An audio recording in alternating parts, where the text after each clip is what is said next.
নমস্কার, কেমন আছেন সবাই? আশা করছি খুব ভালো আছেন। আজ আমার মেয়ের 6 মাস পূর্ণ হলো। এবার সোনার মুখে প্রসাদ দিয়ে দেব। আর আমার শ্বশুরবাড়ির নিয়ম অনুযায়ী পুরো চুল রাখতে নেই, তাই জন্য ন্যাড়া করিয়ে দিয়েছি সোনাকে। তারপরে একটু হলুদ বেটে নিলাম। এবার সোনাকে আমি বাড়িতে নিজের মতো করে সব কিছু নিয়ম পালন করার চেষ্টা করছি। হয়তো সব কিছু ঠিকঠাক নাও হতে পারে, কিন্তু আমি আমার নিজের মতো করে সব কিছু করার চেষ্টা করছি। সোনা তো ভাবছে কি সব করছে আমার সাথে। সোনাকে হালকা হলুদ মাখিয়ে এবার স্নান করিয়ে দেব। সোনা তো চুপ করে বসে আছে, কিছুই বলছে না, ভাবছে কি না কি করা হচ্ছে তার সাথে। অন্য বাচ্চারা যখন চুল কাটা হয় একদমই বসতে চায় না, কিন্তু আমার সোনা কিছুই বলেনি। আমার মেয়ে এতই শান্ত যে চুপ করে বসেছিল,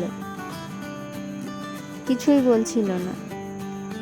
স্নান করানোর পরে আমরা যাব পাশে একটা মন্দিরে গিয়ে মেয়ের মুখে প্রসাদ দিয়ে দেব।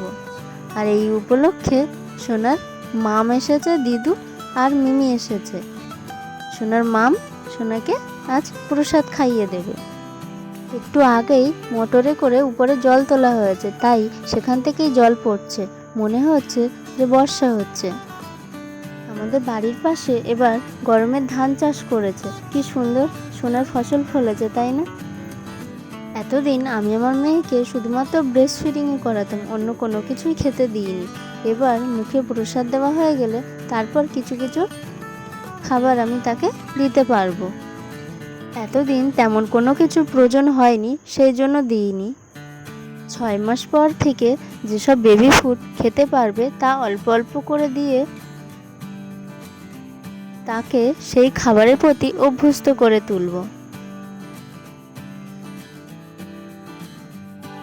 আমরা মন্দিরে চলে এসেছি, এসে দেখছি এখানে আর একটা বাচ্চার মুখে প্রসাদ দেওয়া হচ্ছে, তাই আমরা বসে তা দেখছি।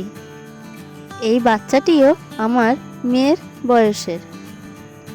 এখানে এসে যা যা রিচুয়ালস আছে তা সব ঠিকঠাক করে আবার দেখে নেওয়া হচ্ছে যে সব ঠিক আছে কিনা। মন্দিরে অনেকজনই এসেছে সোনার সাথে। সোনার দাদান এসেছে, ঠাম্মাম এসেছে, মাসি ঠাম্মাম, ছোট আন্টি আর একটা ঠাম্মামও এসেছে। তেমন কাউকে তো সেভাবে বলা হয়নি, কোনো রকমে ছোট করেই সব কিছু করা হচ্ছে বাড়িতেই। এবার সোনাকে লাল চেলি ও মালা এইসব পরিয়ে দিচ্ছে, তারপরে এবার ব্রাহ্মণের কাছে দিয়ে দেবে। কিন্তু সোনা তো এবার কান্না শুরু করেছে। এমনি সময় কিছুই বলে না, বিশেষ কোনো কাজ থাকলে তখনই সোনা কান্না করে। এখানে যেসব নিয়ম আছে সেইভাবেই সোনাকে এবার সাজিয়ে দেবে। বলছিল সোনাকে রাধারানী সাজিয়ে দিচ্ছি, তারপর সোনাকে প্রসাদ খাইয়ে দেবে। এবার সোনাকে সব কিছু ঠিকঠাক করে পরিয়ে দিচ্ছে। আমার মেয়েটা দেখতে দেখতে কত বড় হয়ে যাচ্ছে। মুখে প্রসাদ দেওয়া হয়ে যাচ্ছে, এবার সব কিছু খেতে পারবে আমার মেয়ে। কে নাকি মেয়ের মুখে প্রসাদ দেওয়া দেখতে নেই, তাই আমি আর কি করব, মন্দিরটা ঘুরে দেখছি একটু। সোনাকে সুন্দর করে চন্দন দিয়ে সাজিয়ে দিচ্ছে।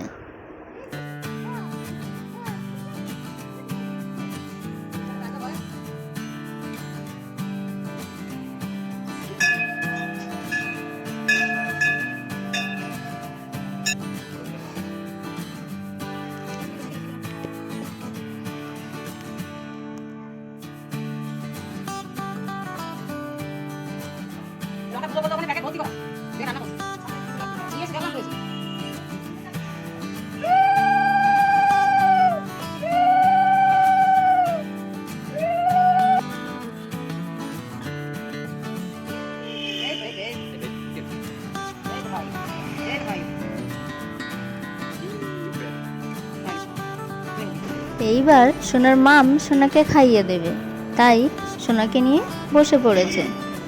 বাড়ি থেকে পায়েস বানিয়ে নিয়ে গিয়েছিলাম, তাই এবার সোনার মাম সোনাকে পায়েস খাইয়ে দিচ্ছে। সোনা তো খুশি মনে সেটা খেয়ে নিচ্ছে। সোনা এই প্রথম কিছু খাচ্ছে, তাও সেটা তার মামের হাতে প্রথম। সোনার মামের কলেজে ফার্স্ট ইয়ারের এক্সাম চলছে, তবুও না আসলে কি হয়, মাম না আসলে কি ভাগ্নির মুখে প্রসাদ হয়, তাই একদিন ছুটি পেয়েছে, চলে এসেছে। গিয়েছে, সোনার খাওয়ানো হয়ে গিয়েছে। এবার সবাই একটু প্রণাম করে নিলাম, তারপরে আমরা সবাই বাড়ি চলে যাব। এই যে বাচ্চাটা আগে মুখে প্রসাদ দেওয়া হয়ে গিয়েছিল, সেই বাচ্চাটাও এখনও আছে। এবার সোনার সাথে একটু খেলা করছে। সোনা এত দুষ্ট হয়েছে যে ওই বাচ্চাটাকে ধরতে যাচ্ছে, কিন্তু ওই বাচ্চাটা তো কান্না জুড়েছে, আর সোনা তো তাকে ধরবেই ধরবে। সবাই মিলে আজকের দিনটা খুব সুন্দর করে কাটালাম, নিজেদের মতো করে। বিশেষ কোনো কিছুই তো হয়নি, কিন্তু তবুও আমরা নিজেদের মতো করে কাটালাম।